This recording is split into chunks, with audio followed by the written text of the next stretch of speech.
Locals couldn't believe what they were seeing. A man standing in the middle of the street, frozen mid-step. One leg forward, one behind, like he was walking, but just stuck. He didn't sway, didn't blink, didn't even flinch when people walked by. It was like someone had hit pause on his body. Naturally, someone pulled out their phone, and the video took off. Some say it was a stunt or a muscle disorder. Others are calling it a glitch in the Matrix, a tiny hiccup in our so-called reality. I don't know. Would you say the same thing if he was all spray painted silver? I see guys doing this in Times Square all the time. This ain't no glitch in reality. This dude on drugs. Oh my god, a statue of Jeffrey Epstein and Donald Trump holding hands and lifting their leg up has been placed near the National Mall in Washington, D.C. There are 3 plaques on this statue. The one in the middle is celebrating National Friendship Month, Donald Trump and his closest friend, Jeffrey Epstein, and the other plaques are allegedly the letters that they exchanged between each other. People are clearly frustrated about the Epstein files, but I mean, I have so many questions. No way. Who put this up there? Who has the money to put a statue up like this? How do they do it without anyone seeing? Is it even allowed to put up public statues? And if it is, if you take it down, is it a violation of the First Amendment? I mean, this is wild. This is not true. Apparently this is true. This is 100% true. That's so funny. That's so funny. That's hilarious. How do you pronounce this famous author's name? Seuss. Well, if you said Dr. Seuss, you're wrong, but you're probably not alone because it's one of the most mispronounced words amongst English speakers. Just like this word, which many people pronounce as kibosh or kibosh, but is correctly pronounced as kibosh. Or this word, which some people mispronounce as cachet when it should be pronounced as cash, like the money. Then there's one of the most famously mispronounced words ever. It's not niche, it's niche. But back to my original point. If this wasn't supposed to be pronounced Dr. Seuss, how is it supposed to be pronounced? It's correctly pronounced Seuss. In fact, one of the author's friends wrote a poem about his name that went like this. You're wrong as the deuce, and you shouldn't rejoice. If you're calling him Seuss, he pronounces it Seuss. Eventually, however, so many people were mispronouncing his name that he just went with the anglicized version, Dr. Seuss, and that's what we call him today. Seuss sounds better. Dr. Seuss, he's the guy who invented the soy sauce. The real reason why cartoon characters wear white gloves is way more disturbing than you think. So everybody's familiar with this very specific style of white glove that a ton of classic cartoon characters wear, but not many people really question why they're wearing the gloves. It's just how it always has been. Unless you're the character Bobby from an extremely goofy movie who jokingly asks this exact question. Do you ever wonder why we're always, like, wearing gloves? Yeah. That's just a funny little gag, but it's a good point. Why do they wear the gloves? Well, a lot of people will tell you it's so the character's hands can stand out from their darker bodies, which made it easier for animators to make them more expressive and to better convey the things that they were doing with their hands. And while that's technically true, it's only half of the story, and it leaves out a very important and very disturbing detail. Cartoon characters wear white gloves so that their hands stand out against their black bodies because blackface minstrel actors from the 1920s and 30s wore white gloves so that their hands would stand out against the black paint on their faces. Because many early cartoon characters like Mickey Mouse, Felix the Cat, Bimbo the Dog, and Bosco were blackface minstrel characters. That's right, Mickey Mouse was originally intended to be a parody or an homage to vaudeville blackface actors. You see, in the early days of cartoon animation, before TV existed or they were even being regularly played in movie theaters, animators like Winsor McCay, creator of Little Nemo, would take their cartoons on tour with vaudeville shows and literally project them on stage on a screen. They would even sometimes interact with their animations. And the most popular part of these vaudeville touring shows was the blackface minstrel act.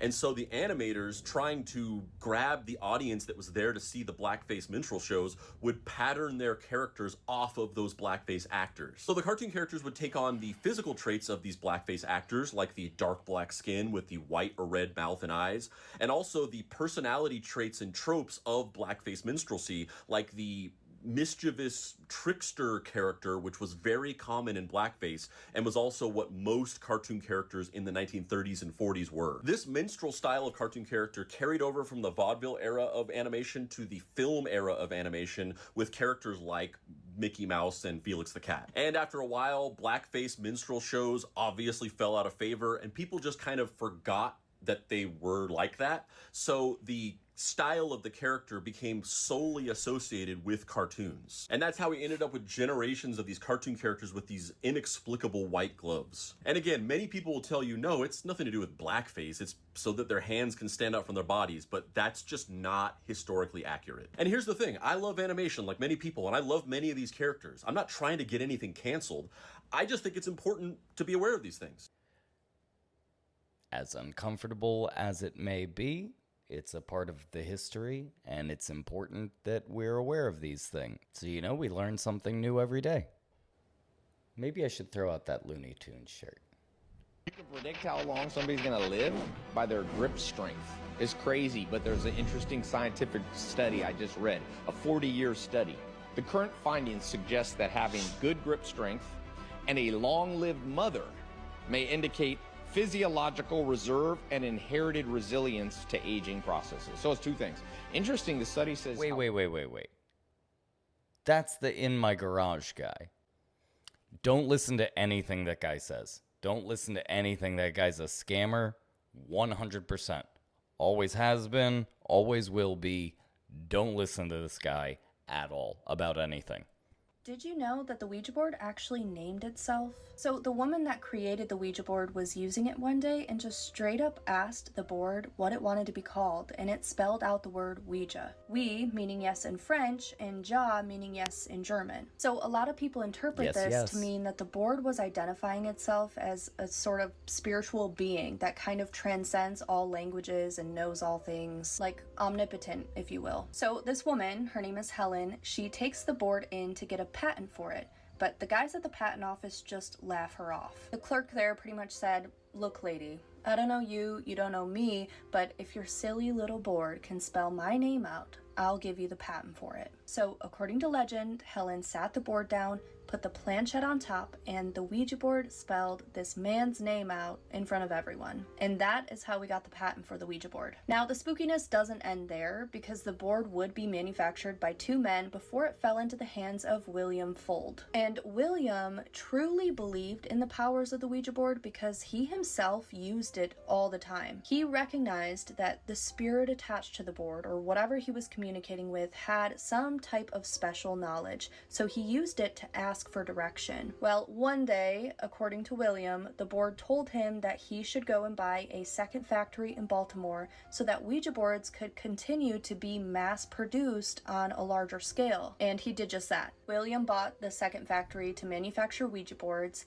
but sometime later he was supervising a project on the roof of the building when he fell from the third-story building, landing on the street outside, and a piece of his broken off rib pierced him in the heart. Now, William did not die. Not right away, at least. He was able to make it to the hospital, where he told his family to promise that they would never sell the brand Ouija. He didn't want anyone outside of the family to handle the production of Ouija boards. It was literally his dying wish. But 39 years later, to the date of William's tragic passing, his family sold the patent of the Ouija board to the Parker brothers. Now, the Parker brothers were based out of Salem, Massachusetts, and they spent a hefty $1 million back in 1966 on the Ouija board patent, which is actually the most that anyone has ever paid for a game patent. Interestingly enough, and a little bit of a side note here, Ouija is actually the only other quote-unquote board game, if you can even call it that, to ever outsell Monopoly. But the Parker brothers would eventually go out of business, and the Ouija board would then start being produced by Hasbro, who still owns the rights to it today. While I've never actually played with the Ouija board because I'm a little bit of a scaredy cat when it comes to stuff like that,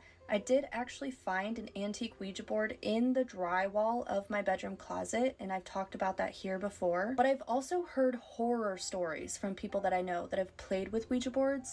Okay, so wait, the spirits told him to start another factory, and then he did, and then he fell off the roof and got pierced by his own rib. If a Ouija board tells you to do something, I don't think you should do it. Also, don't sell the family company if that's his dying wish. That seems really rude. 24 months, there will be not one person in this room that will be able to tell when they watch a human in a video if that human even exists, let alone if it was generated by AI or generated by your hands in Adobe, thus rendering you to having to make a choice that you either trust nothing or you realize whether I, Gary, as a human, am modeling this hoodie or whether it's an AI version of me that doesn't exist. We're in a place where every video on the internet, you will not believe what the person is saying because you're not sure if they actually said it. Because you know that there's technology now that allows people to make videos of me saying egregious things that I've never said. AI is an insanely enormous wave that is coming right at you. This AI one, this is not the iPhone, this is not social media. This is much more internet. This is big. This is the rest of your life. And professionally, it's going to impact you, but even personally as a human being, all of you have one of two options. Option one, you are going to put your head in the sand and your overall strategy is, or two, you are going to grab a surfboard and you will ride the largest wave that has come at us since the internet itself, and you will be highly successful and you will enjoy the ride. So is it time to embrace AI or just continue pretending like it doesn't exist and isn't going to take over everything? Oh, que porra é essa?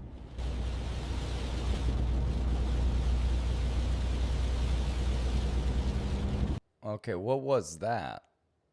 Some kind of giant glowing drone helicopter or something?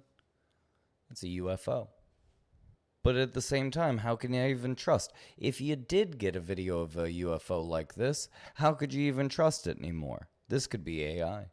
Now, the guy who tattooed the word crud on his forehead to win $250,000, only to learn it was a prank. The first listener to tattoo the letters KRUD on their forehead would win a $250,000 prize. I lost my job because of this. My girlfriend broke up with me. My dating life's been a shambles. You know, I wanted to use this money to help save our home. The biggest thing about it is the tattoo laser removal surgery that I'm going to need to have. Yes, the sir. procedures. I can't afford that. And from what I understand, the research that I've done, it may not even be possible to remove all of this without scarring. This is David Bell, and in 2019, a local radio station named KRUD announced that the first person to tattoo their letters onto their forehead would win $250,000. When David heard about this, he was really excited at the time because his dad had recently gotten fired from his job, and their family was at great risk of losing their house. When David called the radio station and was informed that the contest was completely real, he immediately rushed to the nearest tattoo parlor. Since the radio station even had a website for the contest, Mr. Bell figured it had to be real. But when he dashed over to the station to claim his money, everyone there just started laughing at him. And it turns out, at the very bottom of the website, there was a link that led to an April Fool's page. But since Mr. Bell had vision problems, he hadn't seen the tiny link. And when the radio station told him it was all just a prank and refused to pay up, he sued them for $510,000 and ended up winning. And in your favor, I'm going to award $250,000 for your damages, $10,000 for your future medicals, $250,000 for pain and suffering, for a total award of $510,000. A story with a happy ending. That's wonderful. You know, they said the first person to tattoo it on their head, but they didn't say how big. He didn't need to make it so big and bold. He could have made it small. He could have made it real small. You know, for the right price, I'd put it on my forehead. I'd put it over here real small and cursive, like some Post Malone crud. For the right price. Okay, so this is never before seen footage of a portal opening up near Thunder Mountain in Sedona, Arizona. You can clearly see a buddy of mine, David, put an infrared security camera on his roof and captured this portal opening up above his house. You can see orbs coming out. This is never before seen footage that was shot in Sedona, Arizona.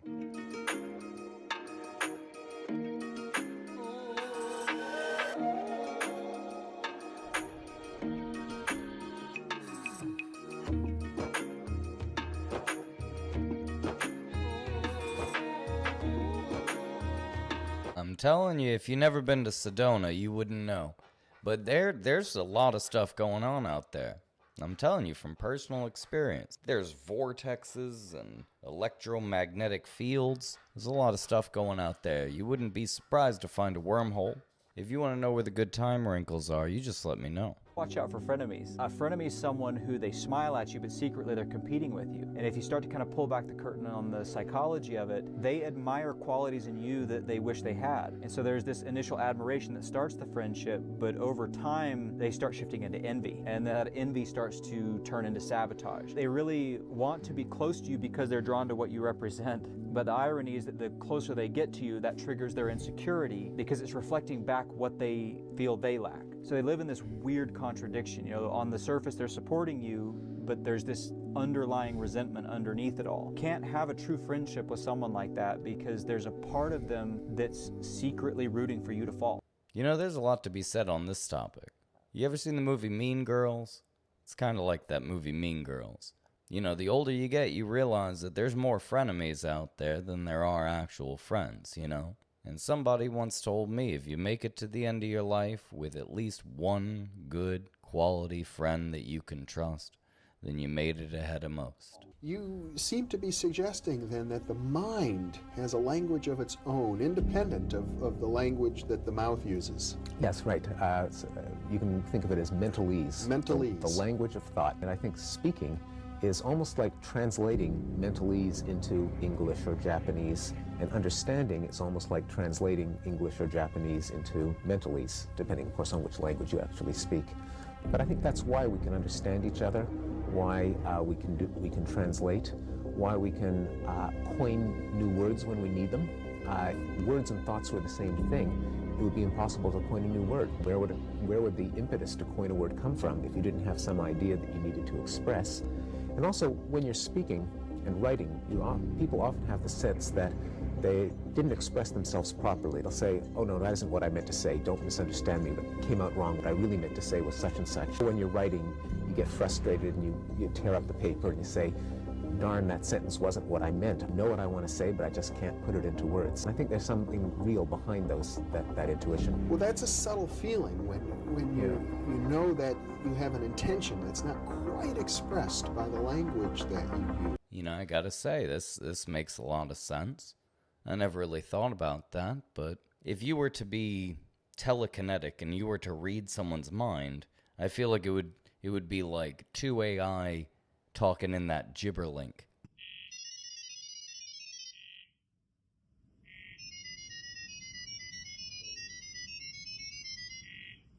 You know what I mean? This video should terrify you.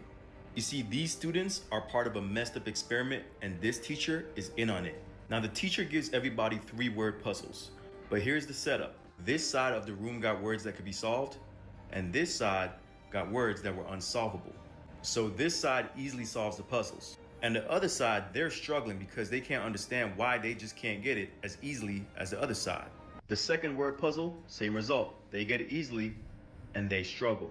Now the last puzzle is where it really gets messed up because the last puzzle is actually solvable. But the impossible side, they still couldn't get it. That is called learned helplessness. You see, when you fail a couple times and you see other people succeeding, you start to believe that it's not possible for you. This experiment was able to make half the room feel like they weren't smart enough to do a simple test in just a couple of minutes. Now, isn't that crazy? Just by thinking you can't do something, you can actually make yourself unable to do it. You should never get it twisted. Failure does not mean that you cannot do something. Don't get tricked into thinking that you can't.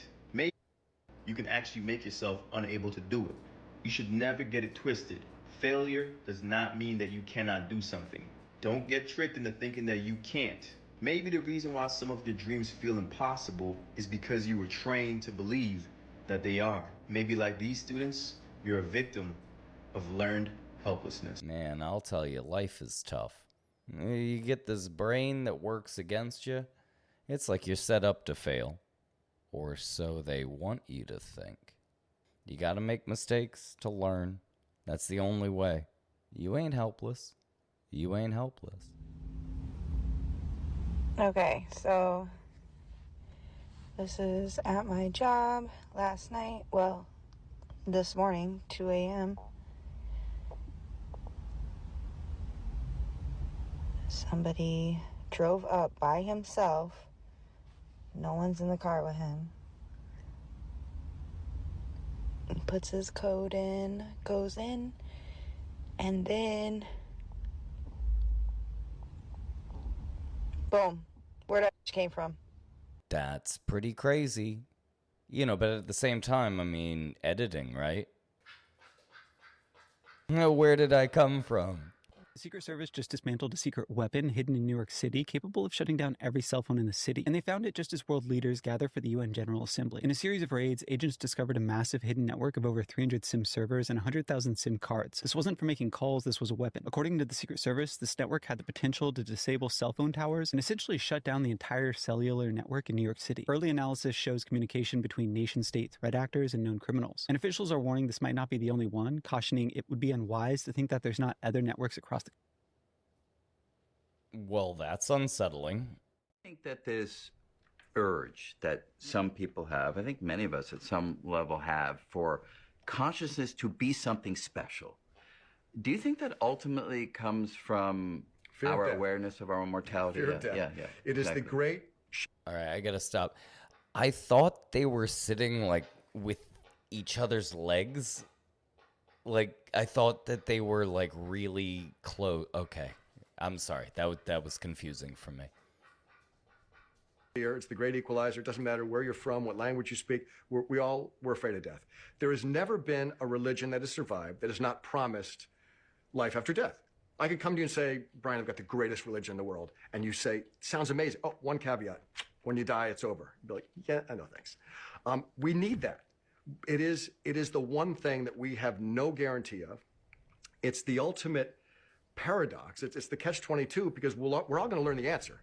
We just can't get back to tell anybody. Yeah, for so sure. when we finally know. So we're all super curious about it. No, I've certainly had these moments when we all now and then think about what will it be like that last moment, wherever our deathbed in a hospital and there's part of me that says, yes, it will be sad, but it will also be potentially deeply exciting because finally the mystery, if there is anything to it, will be revealed. You know, if you think about it, after death is very similar to before you were born.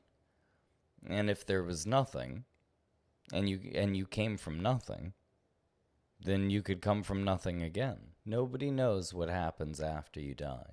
It could be anything. It could even be a boat.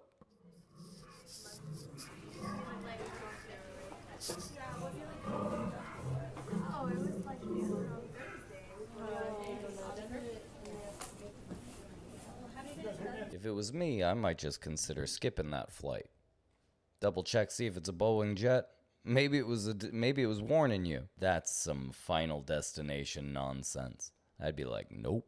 So you might have heard that only 15% of people are self-aware. This comes from Tasha Eurich, an American psychologist, and you might be hoping that I'll dispel it, and we'll talk about it. The idea that only a small percentage of people will reach self-awareness actually dates back to the 1940s with Lawrence Kohlberg's work in the development of morality, and he was a developmental psychologist. He outlined the way that children develop morality from a young age, starting with punishment and reward. So you shouldn't do something because you might be punished, and you should do something else because you might be rewarded. He gave the example of somebody stealing medication for their sick wife. So in the first stages, people might say that he shouldn't have done that because it's against the law. That's what children say. And then the next stage, they might say that their wife was a nice person, therefore they should do it. So they're considering who that person is and whether or not they're deserving of help. This is, by the way, a very immature view of the world. In the third and fourth stages in which you develop morality, they might think about who that person is and how he feels about his wife. And this is where we start to get selfishness into the equation. Maybe his needs and his wife's needs are more important than the law. Now, where most people end up is at stage 5, where we start to consider peer pressure and the needs of society. What other people tell you is your morality. We can see this a lot with groupthink, where we have groups that are very divided, and when one person tries to say, hey, maybe what you're saying isn't okay, they get beaten down because of it. You can't deviate from the norm. This is the most powerful influence that we have in morality. But stage 6 comes where people recognize universal morality. that every person deserves a basic amount of dignity regardless of who they are. And you'll see people go against that a lot when you talk about torture. Should a governmental body ever say that torture is okay depending on how bad that person is? If you can think of a certain group that you think torture is okay for, you never reach stage 6.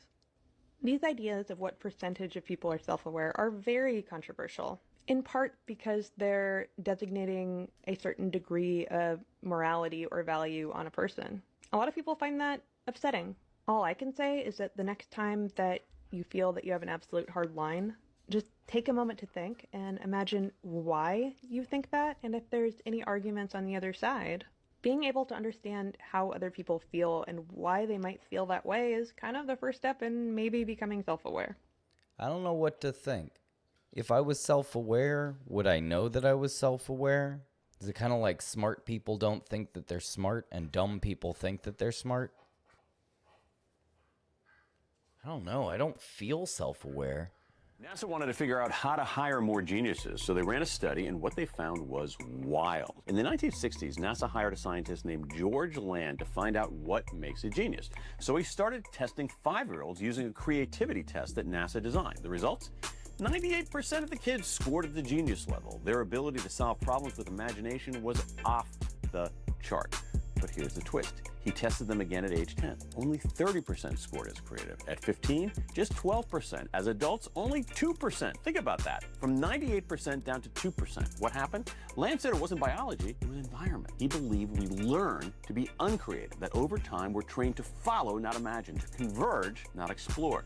You were likely born something of a creative genius. Maybe it's still in you. You just have to unlearn what dimmed it. I gotta agree. 100%. The system is designed to make people stupid. You gotta be like a salmon swimming upstream to fight the system nowadays, I'll tell you what. So convinced that if people put 50% of the energy that they put into politics, into their own personal growth, that this world would actually be the better world that they were hoping politics would make for them.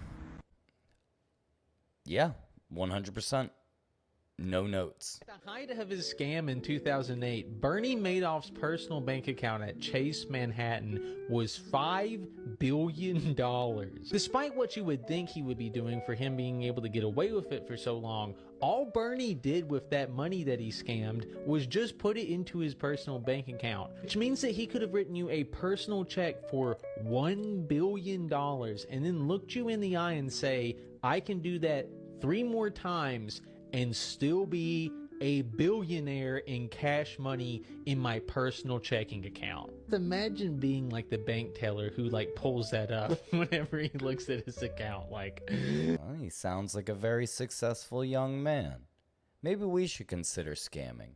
What's that Bernie Madoff doing nowadays? What's he up to? I didn't realize the super rich were building hidden mansions in case of nuclear war, and it blew my mind learning where they're all located. I figured Texas was going to be a top pick because of their farmland and food supply, but I couldn't have been more wrong. If you're on mainland USA, it turns out the best places are states like Massachusetts and Vermont. But why? I found out New England's atmosphere is unique, in that its wind patterns would constantly push nuclear fallout away to the Atlantic Ocean and beyond. But the ultra-rich are building their compounds in 3 places that make sense when thinking it through. The first is Hawaii, where Mark Zuckerberg built a $270 million fortress alongside other billionaires. It's because Hawaii is the most isolated area in the world with critical infrastructure. The other 2 locations being used for top-secret bunkers are Australia and New Zealand. It's because they're self-sufficient, sparsely populated, and experts say those 2 countries are the safest places to be if things hit the fan. Are you a prepper or more likely to wing it? Let me know what your planning style is, and if it involves Hawaii. Well, you know, I never really thought about the inevitable nuclear apocalypse, but maybe I should start building a bunker. Let's make a nuclear bunker, Wrinkle. Raise your hand if you want to join me and Wrinkle in the nuclear bunker. Huh? Huh? Come on. Look at their outfits. They're wearing 2 different dresses from what they were wearing. This strange footage came from a woman's Ring camera on the night of August 11th, 2025, and it might have been one of the wildest real-time glitches ever caught. At 8:41 p.m., 2 women who claimed to be missionaries appeared at her door. The homeowner spoke through the camera instead of opening it, but what happened next was unsettling. In the first clip, both women wore matching pink dresses of a distinct style, yet in the second, they appeared in completely different outfits, different colors, patterns, and cuts. As they stepped closer to the porch, their clothing instantly changed before the lens. People couldn't decide if it was a glitch, a trick, or something far stranger. I remember seeing something about this. There's got to be some kind of connection between that weird dress that no one could figure out what color it was. It's got to be something like that. Maybe it's a quick change artist. You know what? It's probably aliens. Like and subscribe.